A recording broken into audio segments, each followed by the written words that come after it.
Hello, everyone. Oh, that's my first live here on Instagram. All right, so I'm here live and I'm gonna talk to my dear friend, my cousin, Vinnie Nobre, and let me uh, invite him. So, Vinnie is there.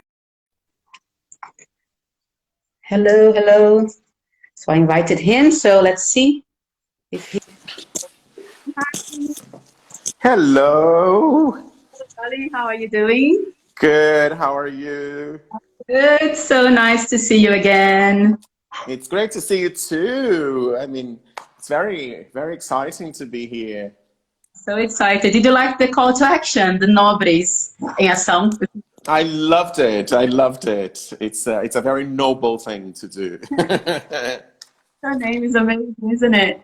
I love. And thank you so much, Vinny, for joining me. Can you hear me well? I can. I can. Is my sound okay too? It is, yes.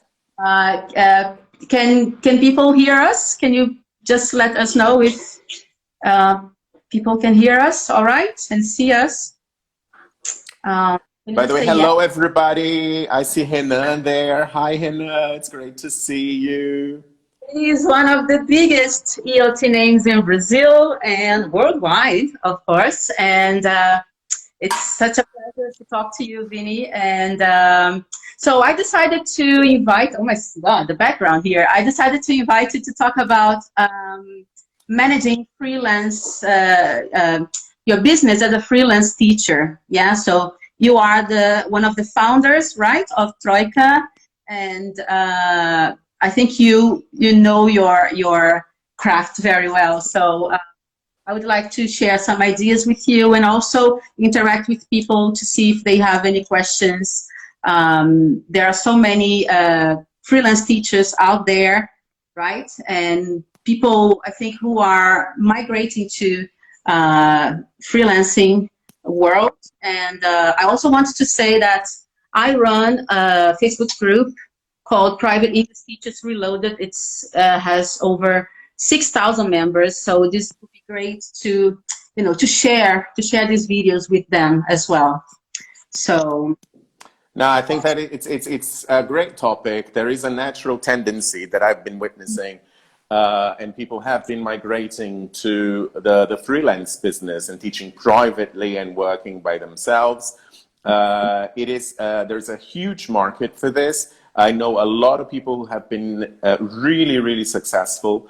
And I think that if we could discuss a little bit some of the things that these people have been doing in order to be so successful and try to brainstorm some of the elements that will make a freelance teacher more effective and will allow them to really run their business successfully and effectively, that will be great. right?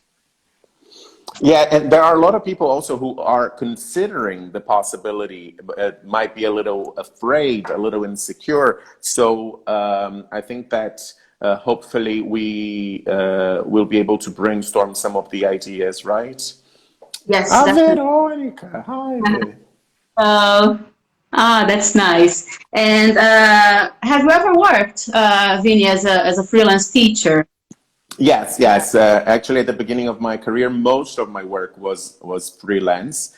Um, I didn't really back then. I didn't really know as much as I do today in terms of business, of organizing your business. Everything that I did was very organic, and today we know. I feel much more empowered, much more confident to talk a little bit about how to structure one's business as a private teacher. Yeah. So I think that in my experience back then has certainly helped me understand the business better.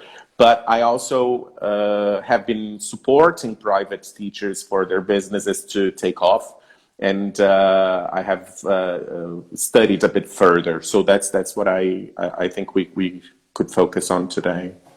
Great, yeah. And I've noticed that some teachers don't, some of them don't really plan to go into freelancing, the freelancing world, right?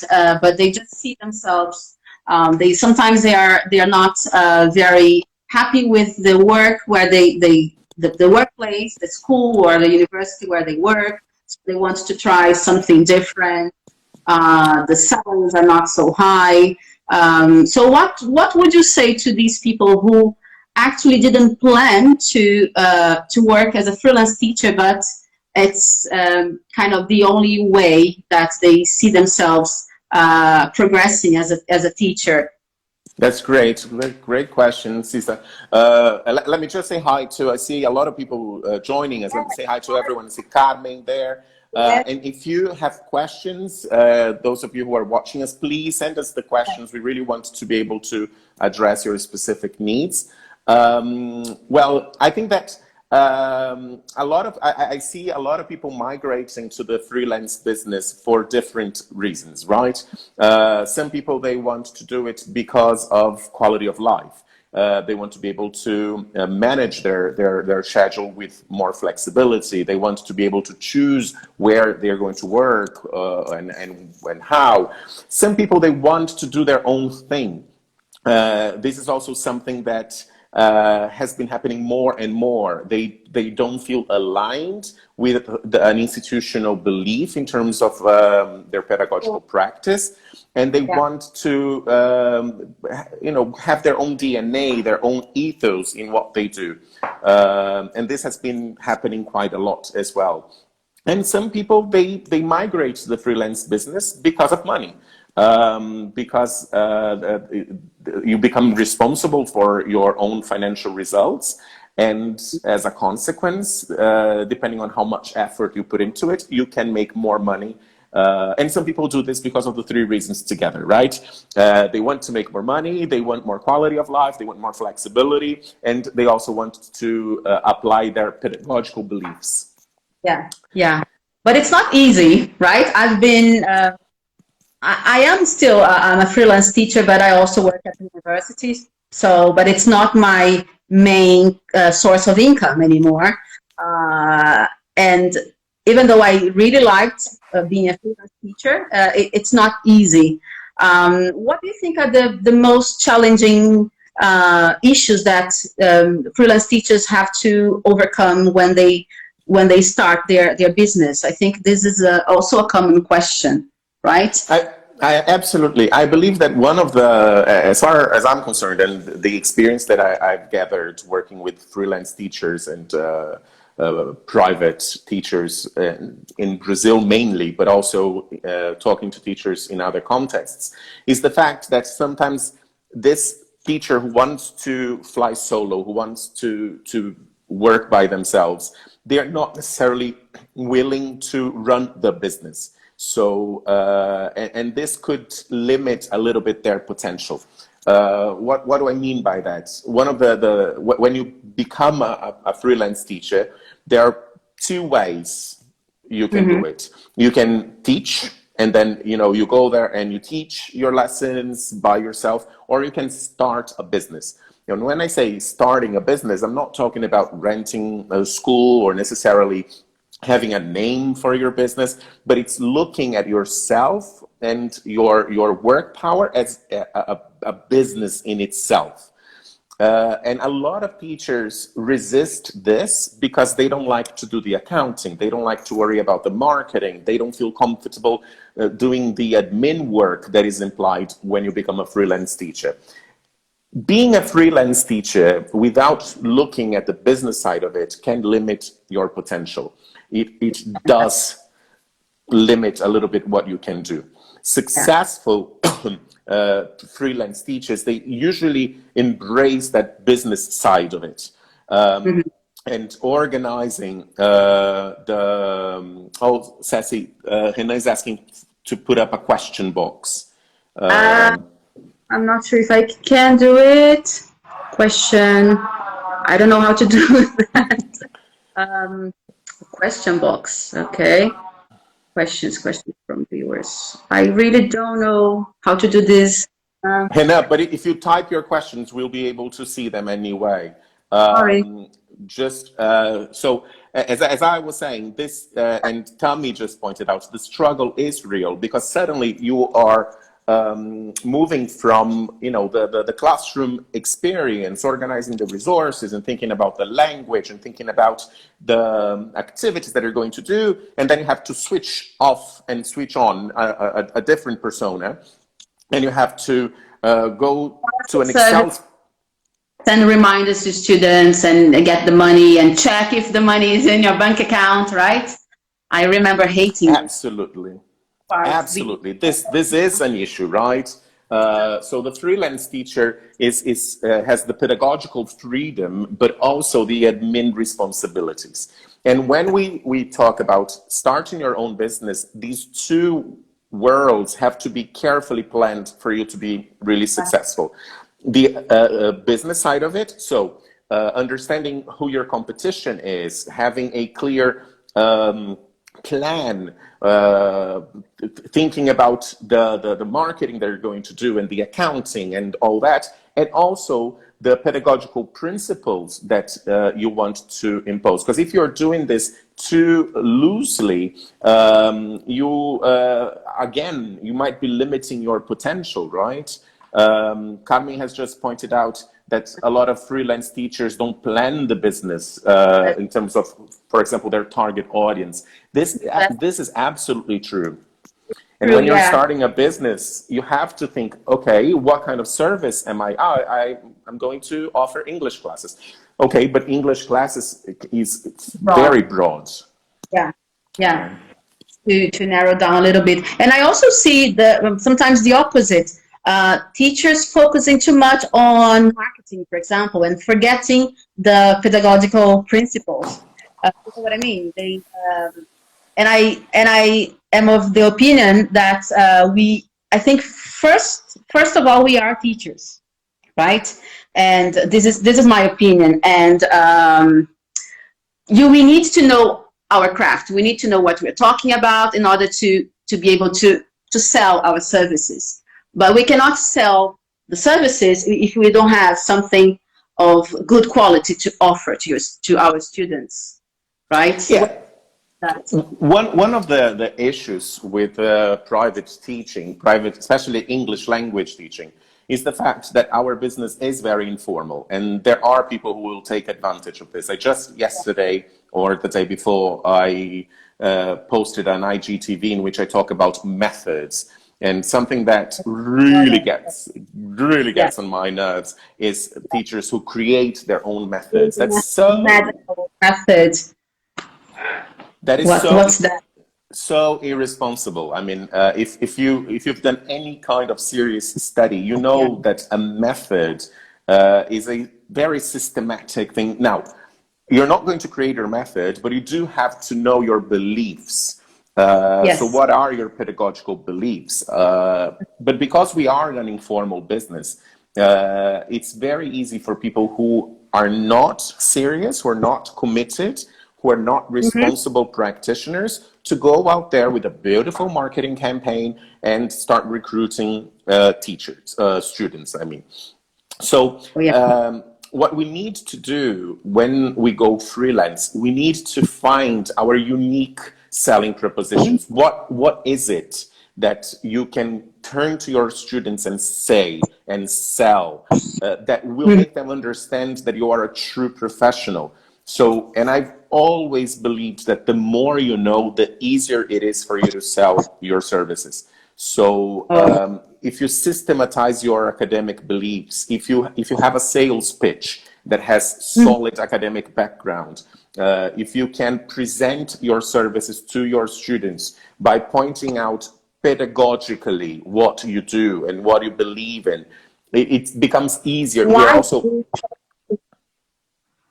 And why you do certain things, why you believe in that and not in that. Perfect. Right? The more solid your argument is, we educate the students as well, because they will go to a certain so-called teacher and they will compare what they are offering with what, but we need to give them something to offer. The more systematized. Something more tangible, right? Because it's in education, sometimes it's difficult to to really grasp what we are doing. And I remember doing writing. I remember writing a teaching philosophy, and I really had to reflect on myself and reflect on my teaching beliefs. I was applying for a university, a job at the university, and this was great, a great exercise for me to write a teaching philosophy letter. And I think it's a great exercise for teachers to really go back to perhaps when they started teaching or when they started doing their undergrad course, and how they were before and what kind of things they believe, and how they conduct their lessons, what kind of activities they like, and how they think their learners learn better. And something that it's important, I think it's to have a dialogue with the learners, right? Especially when you're teaching, if you're working as a freelance teacher. Absolutely, absolutely, Cisa. And when you do this, well, here at Troika, we offer a lot of support to teachers who want to go freelance, or teachers who are working as freelance professionals but want to maybe take their business to a new level, right? And one of the first things that I do when I'm working with these teachers is to ask them, how would you describe, what are your pedagogical beliefs? How would you describe your practice? And it's not surprising, because that's what I usually expect, but it's very consistent. Teachers usually struggle with that. They say, no, I like this and I do that. Okay, but how do you put this into words? And many times the first exercise comes out really academic. And then I say, okay, great. That was the first exercise. So now we have to turn this into something that your students will understand, and it will make sense to your learners or your potential clients. So having the same way that schools, they define their methodology or pedagogical approach, or whatever it is that you want to call it, they define it. Here we do it this way. As a private teacher, it is your own business. You also you should at least also have a statement, a paragraph with solid theoretical background, with academic principles, and not just free ideas out of nowhere. That will define what you do. And the level of customization and personalization and adaptation that you will have to impose to your practice, because that's what a student usually wants to find in private teaching, this will derive from this DNA. So it's like the backbone of your practice. But love this expression, DNA, your teacher DNA, yes. But try to put it into words. If I could offer any advice to teachers who are teaching privately or who want to teach privately, try to put into words what your academic beliefs and how you can define your academic practice. What is it that will help learners understand that you're serious about your business? What kind of information can you provide your students and your clients with that will allow them to look at you and the competition, who may not be very serious, and immediately say, okay, this person knows what they're talking about. And the more systematized it is, the better. And if you can... Sorry, I think students can tell, right? If you're serious, if you're professional, we should not underestimate their perception, right? I think that many times they have hopes that things are going to be very easy, so they sometimes get seduced a little bit with the miracles and the promises. But the moment that you really spell it out, and the moment that you explain what your practice entails and how you do what you do, it becomes easier for students to compare. Now, when you are describing your practice, when you are listing your pedagogical beliefs, the academic principles that inform your practice, make sure that you involve elements such as an assessment framework. How do you assess your students? What are your assessment beliefs? Make sure that you address resources. How do you select your resources? Do you simply follow a book, or do you adapt and choose a range of books? Do you use authentic material? Do you not use authentic material? How do you perceive correction? What is the role of correction in the process? And what is your pedagogical sequence? Because that's something that I see a lot of private teachers ignoring. You will be working with a student, but you want that student to progress with you. Over time, yeah. How are you going to measure that progress, right? So it is a little bit like, you know, starting a mini school, even if you're working with yourself. But eventually, if your business grows and you have to work with other teachers, you will have all this information systematized. But if you just sit down in front of a student and you start doing things without, you know, organizing this knowledge, creating frameworks, systematizing your practice, then it becomes very informal. And chances are students may not take it as seriously as they could.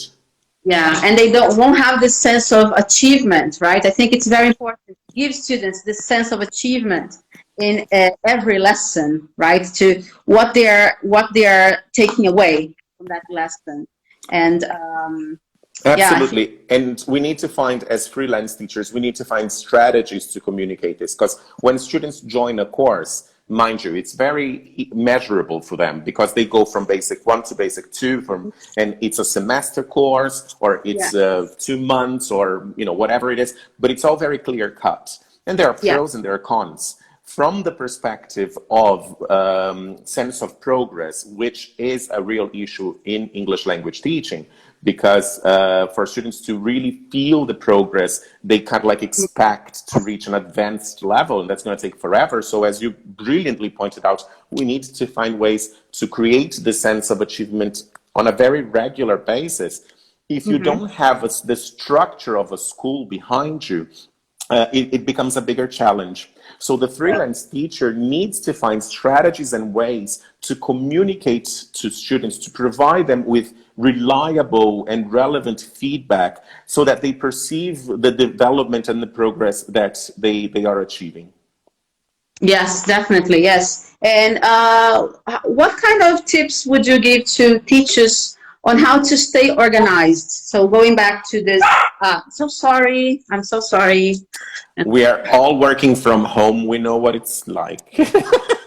One of the perks of the pandemic, we see everybody's dogs and everybody's children, and we see people's underwear. Oh, you see. Sorry, Daisy. Be patient, okay? So I would say, sorry, everyone. So what kind of tips would you give for those teachers who are, you know, a bit all over the place and they need to stay organized? Any app, any website, or perhaps I know some teachers who hire an accountant to do their taxes. Would you recommend this kind of? Absolutely, absolutely. Sisa, just before I forget, please make sure that we go back to one question later. How can we deal with students who want to choose the way that the class should be? Yeah. We can go back to this later. But in terms of organizing your business, I think it's a great question, because when you go freelance, and a lot of people are sometimes insecure, they are a bit afraid of making this move because of all the other responsibilities that the job entails. I think that one of the things that we can do is to, as I said before, really look at yourself as a business. So hire an accountant. Right? Our own brand. Perfect. Hire an accountant, you know. But it's I can do it myself. It's not that expensive, and the formality of having somebody who will do your accounting for you makes it a little bit more business-like, a little bit more business-oriented. And less daunting for us, right? Absolutely. Something else that, in terms of finance, that I would suggest, give yourself clear financial goals. So how much do you want to make? Identify the costs in the process, and ideally open a different bank account. Make sure that you have 2 bank accounts, one that is your private bank account and one that is your business bank account, because then you can start measuring the profitability, the productivity of your business, and then you withdraw your profits and you make sure that you leave in your bank account money for your company, even if you're working by yourself. Why is that? Because you don't have, you can't be sure that things are going to be stable. So you don't have the 13th salary or paid holidays. If there is some kind of chaos, the money that is there for the company, not for you. And if you eventually, branch out and start hiring teachers to work with you, this is already systematized, right? This is already there. So in terms of organizing your business, I really think that the way that you manage your finance can positively impact the business organization as a whole. Yeah. And another important piece of advice that I'm going to give, this is for free. You can also come to Troika and hire our services. We are very good at providing private teachers with a framework, with a business plan, and helping them with their websites and social media activities and pedagogical structure too. So that's another possibility to hire somebody who can help you do this. But one thing that I always suggest, if you are a private teacher and you have the dream or you're ambitious and you want to work with other teachers eventually, refrain from naming your business your own name. Don't use your name like Vinnie Nobre Business, Vinnie Nobre English Solutions. Why is that? Because if you are going to grow and if you are going to hire other teachers, first of all, you don't really find a lot of businesses that use the name of the owner, unless it's kind of like a fashion brand like Chanel or, right. But most businesses, they will have another name.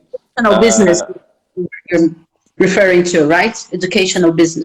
Exactly, educational business, and even in other areas, because if and in education and teaching, people are usually much more personal. So if I say it's Vinnie Nobre English Solutions, the moment I start hiring other people, students will come and they will say, I want to study with Vinnie Nobre. Of course, it's Vinnie Nobre English. No, but I have other teachers.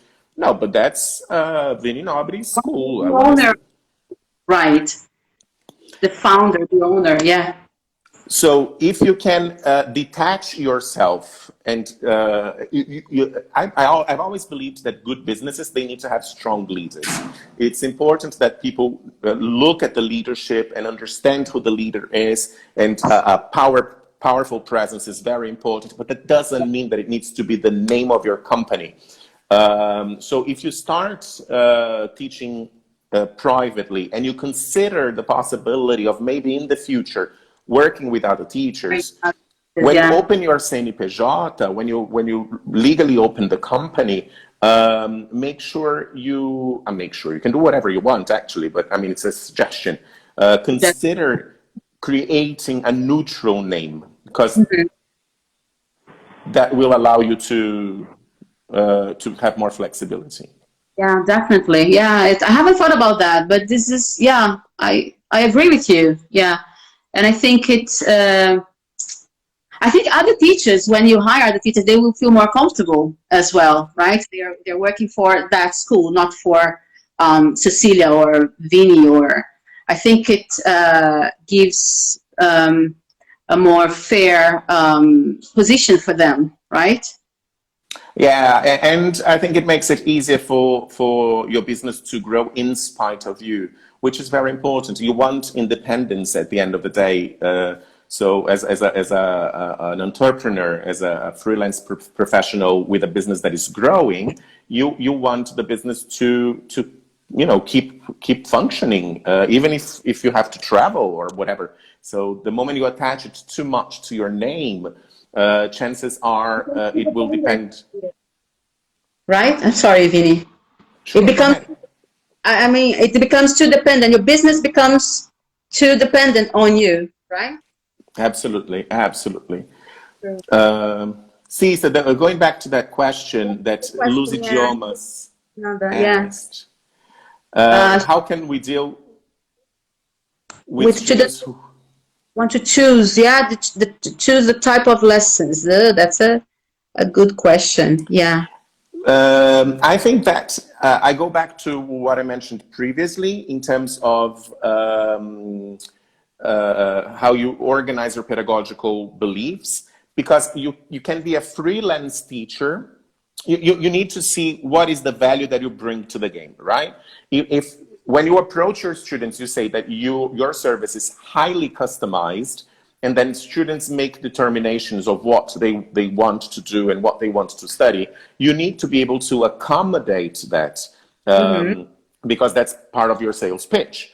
Now, if you have pedagogical beliefs that don't allow for so much flexibility, and again, there are pros and there are cons in both dimensions, then you will need to negotiate from the start with the student. This is, I think, why it's important to systematize it, to have it written down and send it to students. This is what I believe in. This is the way that I work. And it's kind of like an informal contract, right? So you're saying, pedagogically, academically, this is the contract that we are signing.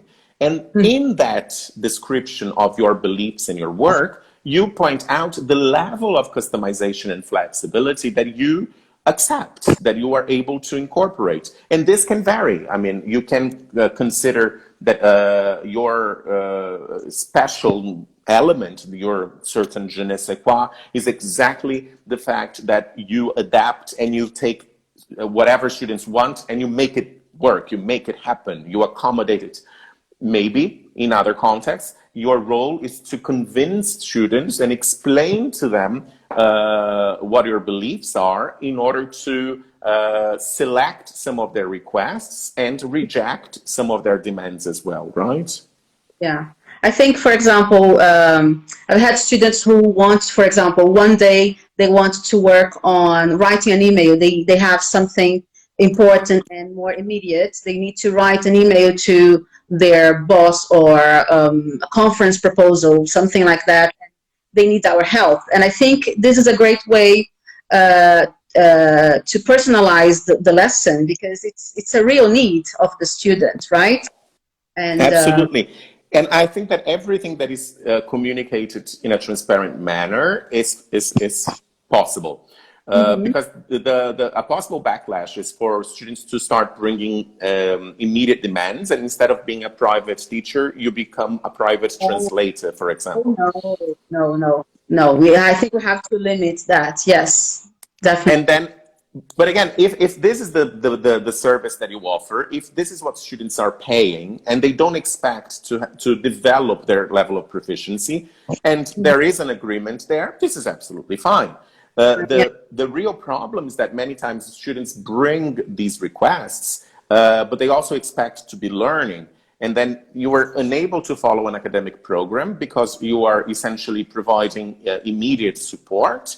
And the students' expectations will ultimately not be met. And then the students how much we can accept. And I think we can also discuss those things during the needs analysis before starting the lessons with the students, in the conversation, the consultation meeting. And teachers can ask students if they have any extra demand throughout the month they will be studying with them. What do you think about that? I think it's a great thing to do. Let's just answer Lincoln's question. We're going to save the live and make it available afterwards, right, Cisa? Yes, hopefully, yes. I hope I'll be able to save it. Yeah, and then it can also be available for 24 hours in your profile. So you can save it and make it available also for 24 hours. So yeah, we'll do. So yeah, go ahead. Oh, sorry, Vinny, I'm just following. I wrote a little plan for our live. What about keeping? I think someone mentioned, or maybe not. Defining your ideal students and keeping them motivated, because sometimes very often I would say that students over time they may get a bit lazy or a bit unmotivated. So how can we keep that flame in the lessons? Yeah. This is the $1 million question, right? Because it can be quite hard. I think that I go back to the principles in the current studies behind motivation. And when we talk about motivation today, we really talk about combining purpose, autonomy, and mastery. So the course needs to be very purposeful to the students. The student needs to perceive that what they are learning is meaningful. And the thing about being a private teacher and being a freelance teacher is that on the one hand, it's very easy for us to do this because we're not attached to an academic program that was designed to hundreds or thousands of students. So there is this possibility for us to adapt to what we do. But on the other hand, because students are not committed to a brand, their expectations is usually much higher because they're not studying at this particular school because of the credibility of the school and the reputation. They chose an individual teacher. So if they don't feel it more immediately, they go to your next door neighbor and they move on. Another one. It's very easy for a private student to be demotivated when they don't get the kind of purpose in their studies that they would expect. And that's why it's important to be flexible with what they expect and what they wanted to cover and address in the lessons. Then the other point is autonomy in terms of motivation. So it's very powerful for freelance teachers to develop students' autonomy as learners, to provide them with learner training, to provide them with the set of tools that they need in order to become more and more independent. So in a way, we are working to be irrelevant because if we can make students do things by themselves, we will have accomplished what we have to accomplish. And they will be so happy that they are doing more things by themselves that they will come back and they will want to learn from us how to become even more autonomous. But many times we fall prey to the temptation of providing students with everything because they need us. And this is a big trap.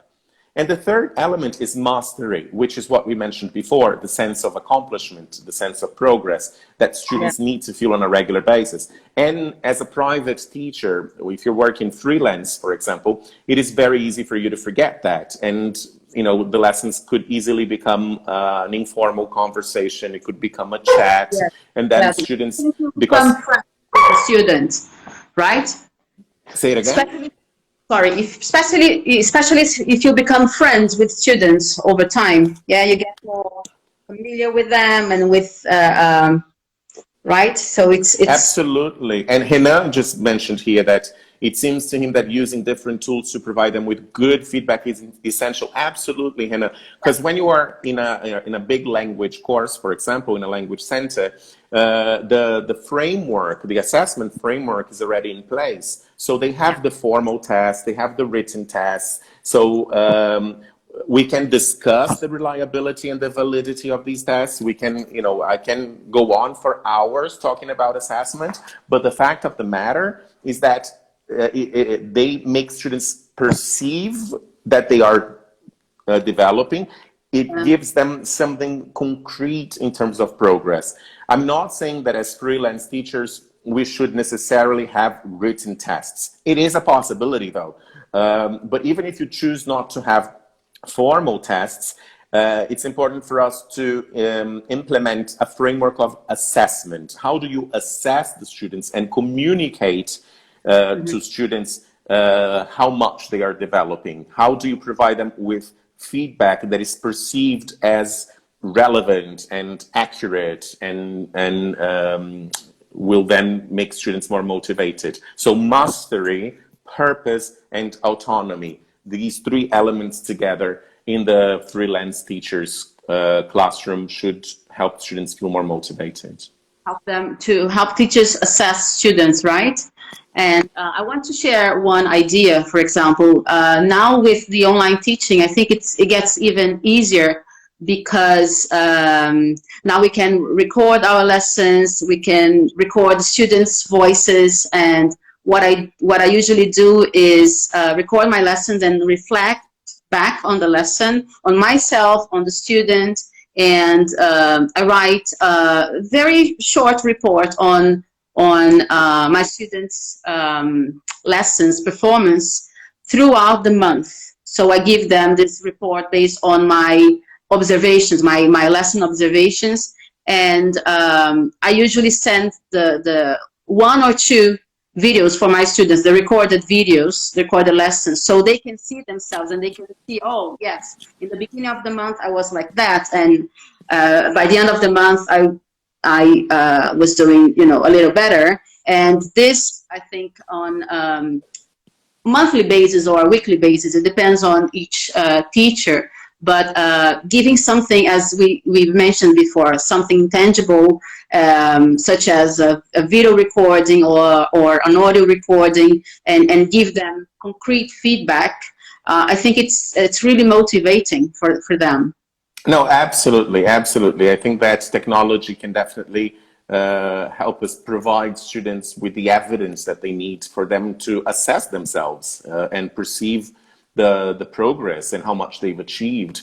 But it's really important to have the discipline to do this. As freelance teachers, it's very tempting. It's really, really easy for us to underestimate the importance of these systematizations, these frameworks. And we, you know, could easily become victims of our own practice and bring a level of informality to what we do that can be very harmful. Yes, yeah, definitely. Do we have more questions? Andrea pointed out that the teachers where he works were involved in redesigning their pedagogical beliefs, which is definitely very, very good. And if you're working in a language center, you have the possibility of talking to other teachers. If you're working alone, and this is one of my biggest pieces of advice to you today.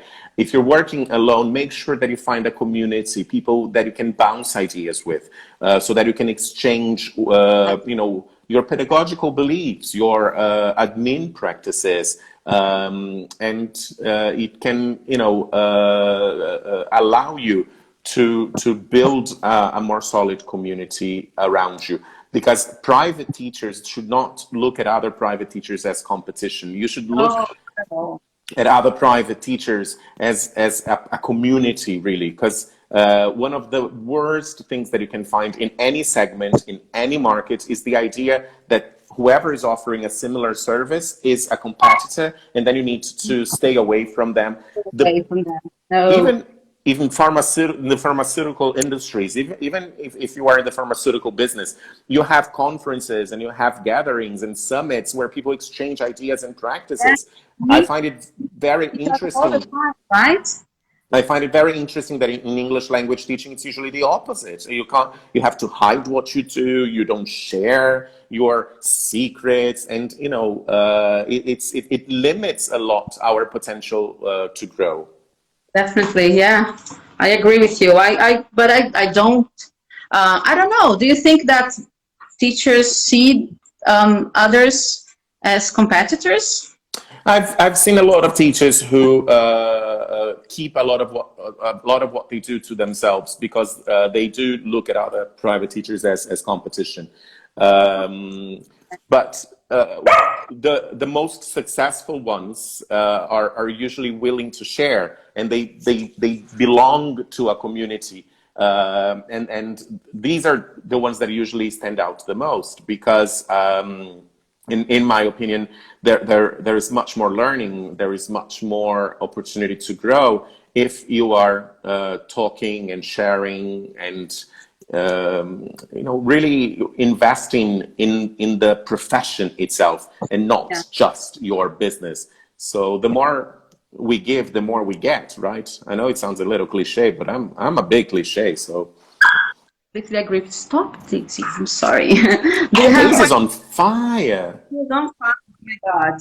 Just because I'm Busy. I'm so sorry. Do we have more questions? Yeah, Danny is Mm, asking that some students feel compelled to study while others don't like to face education. If students aren't motivated and ignore any effort you do, how would you react?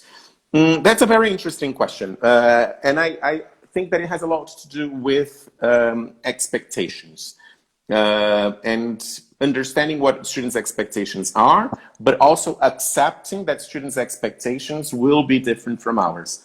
Many times, a mistake that I see a lot of private teachers make, let's say it's a mistake, they try to impose their beliefs, they try to impose their expectations to their private students. that's right. Nevertheless, students usually choose a private teacher, they usually choose a freelance teacher and not a language center because they want to have a more active voice in the process. And many times we don't, allow them to really tell us what they are willing to do. And because if a student is not willing to study as much or do homework or whatever, as long as they understand the consequences, it is fine. Is it something that I want them to do? Is it something that is ideal? Is it something that I believe in? Probably not. I would love them to engage outside the classroom and watch movies and do homework and prepare tasks and bring everything ready. Right, right, Vinny. If they don't want to do it, we cannot force them, right? We cannot make them learn or do stuff, right? I And usually many say, times they come to us because they don't want to feel this demand in a language center. So we also need to understand their motivation behind this decision, right, Seth? yes, yes. And I usually tell teachers that, for example, homework. Some students won't do homework, no matter how much we encourage them to do homework, to tell them the benefits, and they don't want to do homework. Am I going to force that student to do their homework? I won't. So I think it's important to respect, right, students' needs, preferences, and moods.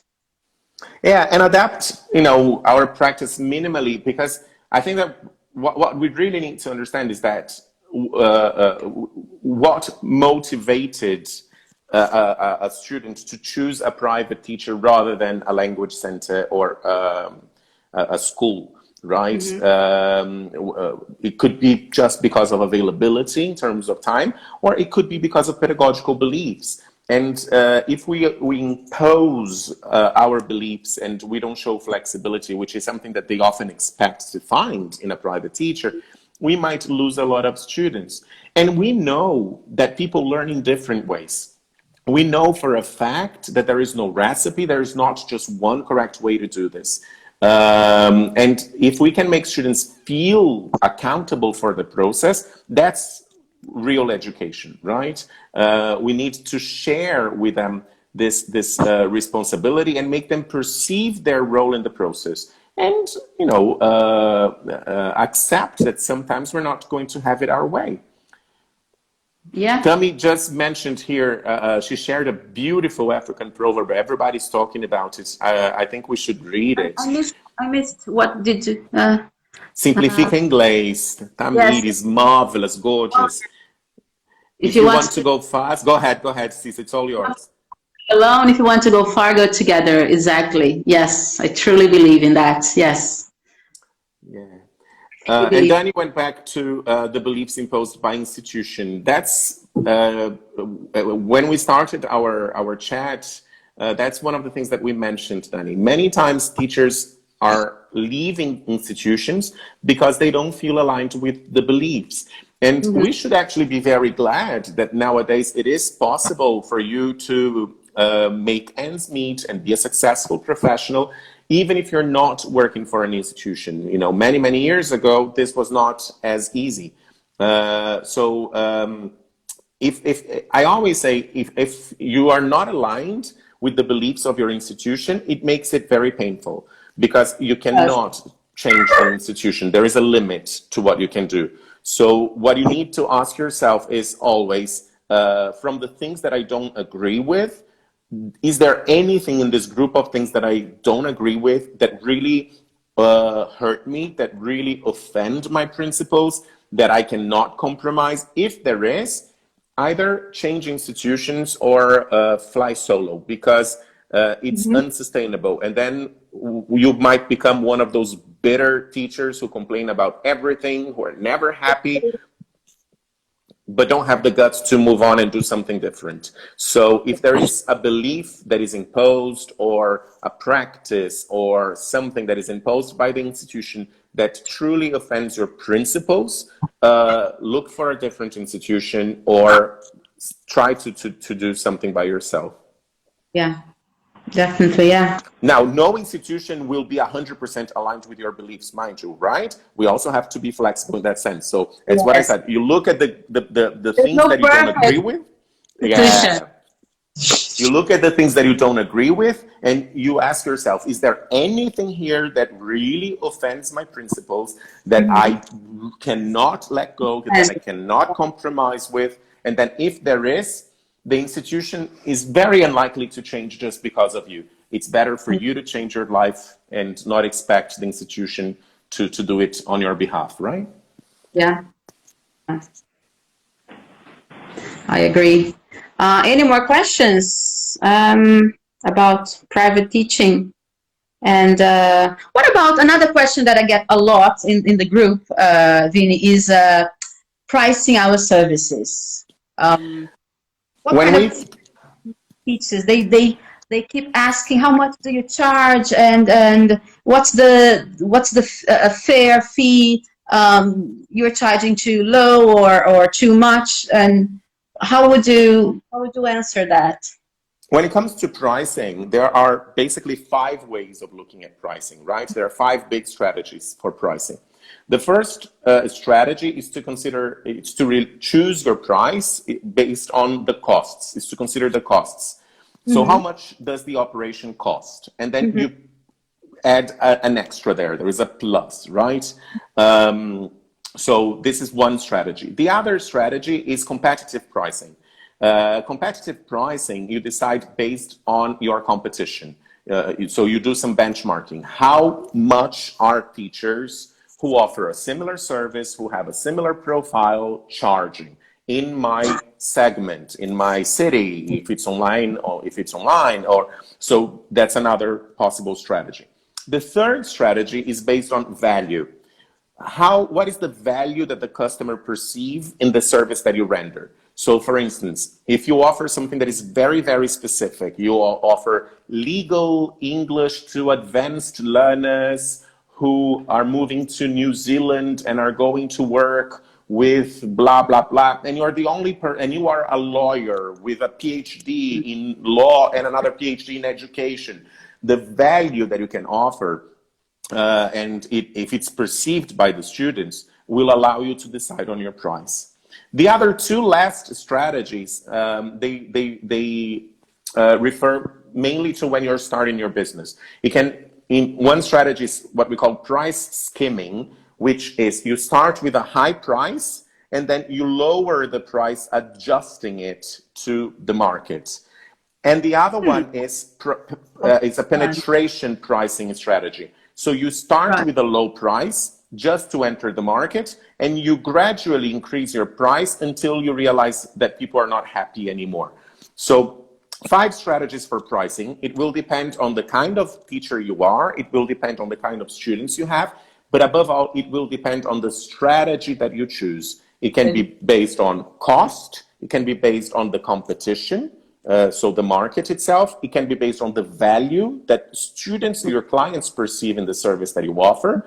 You can start with a high price and lower until you get it right, or for you to penetrate really fast and start working, you start low and you increase until people say that it's too much. Right. But there is no exact price. There is no, I think that a private lesson should cost this. Yeah. Because it depends on the market, it depends on your experience, it depends on the kind of lesson that the student's looking for, if it's too specialized, if it's too general. So it's really, really hard to establish a value. What about the qualifications of the teacher or experience? Do you think this also play an important role in the pricing? Because that's what I in my case. I think it does. I think it would fall under value-based. I think it does, as long as it's perceived by students as added value. Because this is the key word, right? Exactly. Because if you have 500 certificates and diplomas and your lesson is very boring and students don't perceive that your diplomas have a value, they are not going to pay more because you're sitting on 25 certificates. Now, it might help you recruit students. It might be a good argument to sell your services. Look, I'm committed to professional development. I've done all of these things. I invest in my learning. I know what I'm doing. Great. But then the moment students start studying with you, they will expect to see it in action. They will expect to see that all these certificates, qualifications, and diplomas can be translated. Yeah. Absolutely. And then I think it falls a little bit under the value-based pricing strategy. Absolutely. Mm-hmm. That's great. Twin VIP School, how many students do you guys consider private teaching? I don't know if it's a good question, right? I think that you are a private teacher if you're not connected to a school. But if you are a private teacher teaching 20 students in a group, you're still a private teacher as opposed to, you know, a hired teacher. So I think it has more to do with the way that you work rather than the number of students that you have. Yeah, I agree. And then he asked about teaching as a volunteer. I pose a question back to you, like, what is your motivation? So I think it can be great if you want the experience, if you want to make a relevant contribution to the world. If you're thinking about, you know, adding elements to your resume or CV, in practical terms, I'm sorry to be very realistic, I don't think it's going to do much in terms of academic achievements, but depending on where you want to work, people can look at you and say, well, this is a cool guy. I mean, he's committed and he's involved with social projects. This is great. So I think it depends a lot on your motivation to do that. It can be amazing, but it can also be very frustrating. And I think there's no right or wrong answer for that, right? Yeah, I think it's a very personal decision, but it's not. I think that if your question is whether it will add to your qualifications, not really. I think it will add to your profile, and then depending on what you're aspiring to do, what you intend to become, it can add value to your experience and your repertoire, or maybe not. Yeah. Mm-hmm. Do you guys have any more questions related to private teaching and running your own business? Everyone? We have 35 people watching us. Sas, there is one thing I want to say. Yes. That I think that we often forget, right? Which is, as a freelance teacher, as an entrepreneur, whether you're teaching totally by yourself or whether you're teaching with other teachers and organizing like a mini school or whatever, it's very important that you understand that there are things that will give you money and there are things that will lead you to money. I see a lot of people making stupid decisions. I'm sorry if I'm being too blunt, but really stupid decisions. Like, I'm not going to do this because they are not paying enough. But that's sometimes can be so narrow-minded because they are blind to the opportunities that activity that wouldn't pay so much could, and then these are usually the people who like victimizing themselves and saying, nothing happens to me, nobody pays me well enough. Well, you have the opportunity to build your network, to get experience, to, there are other things that you can profit from that are not necessarily the money that will go into your bank account after the task. So you need to think in the long term. This activity that I've accepted, that I've been offered to do, or that I can do,